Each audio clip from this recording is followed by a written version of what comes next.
দর্শক, দীর্ঘ প্রতীক্ষার পর অবশেষে পারমাণবিক বিদ্যুৎ উৎপাদনের যুগে প্রবেশ করতে যাচ্ছে বাংলাদেশ। বিভিন্ন জটিলতা কারিগরি ধাপ শেষে মিলেছে প্রতীক্ষিত কমিশনিং লাইসেন্স। আন্তর্জাতিক সংস্থার অনুমতির পর আজ চুল্লিতে ইউরেনিয়াম বা জ্বালানি ভরার কার্যক্রম শুরু হচ্ছে কিছুক্ষণ পরেই। সেখানে রয়েছেন আমাদের সহকর্মী সিফাত শাহরিয়ার। সিফাতের কাছ থেকে জানতে চাইবো, কিছুক্ষণ পরেই তো জ্বালানি লোডিং শুরু হবে, সেখানকার দায়িত্বরত কর্মকর্তাদের সাথে কথা বলতে পেরেছেন কিনা বা স্থানীয়রা সেটাকে কিভাবে দেখছেন, একটু বিস্তারিত জানাবেন।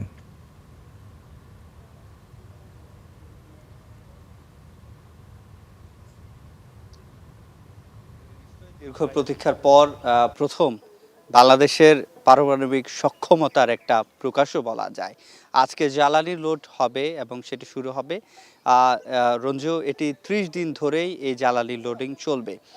পরবর্তী সময়ে পরীক্ষা নিরীক্ষা আরও চলবে ৩০ থেকে ৩৪ দিন পর্যন্ত। এরপরে আগস্টে বলা হচ্ছে, আগস্টের মধ্যে ৩০০ মেগাওয়াট বিদ্যুৎ বাংলাদেশের যেই জাতীয় গ্রিড সেখানে যুক্ত হওয়ার যে একটা প্রক্রিয়া সেটি শুরু হবে। তারা এটি বলছে, প্রকল্প কর্মকর্তারা। স্থানীয়দের কথা যেটি বলছেন, এখানে যেহেতু তাদের একটা কর্মসংস্থানের ব্যবস্থা হয়েছে, প্রায় কয়েক বছর যাবতই তারা এখানে সেই কর্মসংস্থানের সাথে যুক্ত হয়েছে এবং তারা ভেতরে কাজ করছে। শ্রমিক থেকে শুরু করে যারা কর্মকর্তারা রয়েছেন তাদের জন্য আনন্দেরও দিন। তাদের দীর্ঘদিনের পরিশ্রম পরিকল্পনা সেটি বাস্তবায়নের দিকে যাচ্ছে এবং যেহেতু এই জ্বালানি আরও আগেই নিয়ে আসা হয়েছে, সেক্ষেত্রে সেটি আজকে লোডিং করা হবে এবং এর মাধ্যমে বিদ্যুৎ উৎপাদন এবং বছরে ১০ থেকে ১২% বিদ্যুতের চাহিদা মেটানোর যে বিষয়টি সেটি তো থাকছেই।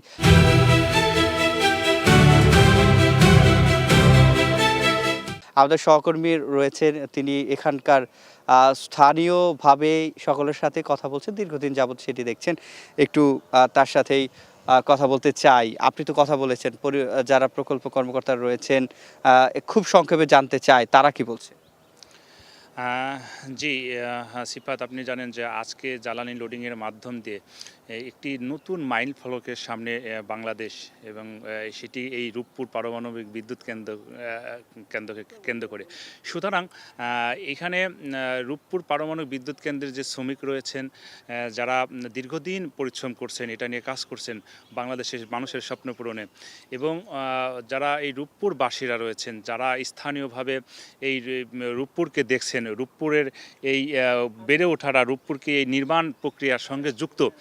সুতরাং তাদের একটা আবেগ রয়েছে, একটা আবেগ জড়িত এই আজকের এই দিনটিকে ঘিরে। কারণ এই আজকে যদি জ্বালানি লোডিং করা হয়, ইউরেনিয়াম জ্বালানি লোডিং করা হয়, তাহলে আমরা যেটা প্রকল্প কর্মকর্তাদের সঙ্গে কথা বলেছি, প্রকল্প যারা সংশ্লিষ্ট তাদের সঙ্গে কথা বলেছি, তারা জানিয়েছেন যে আগস্টের শেষ নাগাদ এবং জুলাইয়ের প্রথম নাগাদ ৩০০ মেগাওয়াট বিদ্যুৎ জাতীয় গ্রিডে যুক্ত করতে পারবেন। সেই সময় মাননীয় প্রধানমন্ত্রী তারেক রহমান তিনি যুক্ত থেকে এবং উপস্থিত থেকে এই প্রক্রিয়ায় অংশগ্রহণ করবেন। জি, ধন্যবাদ।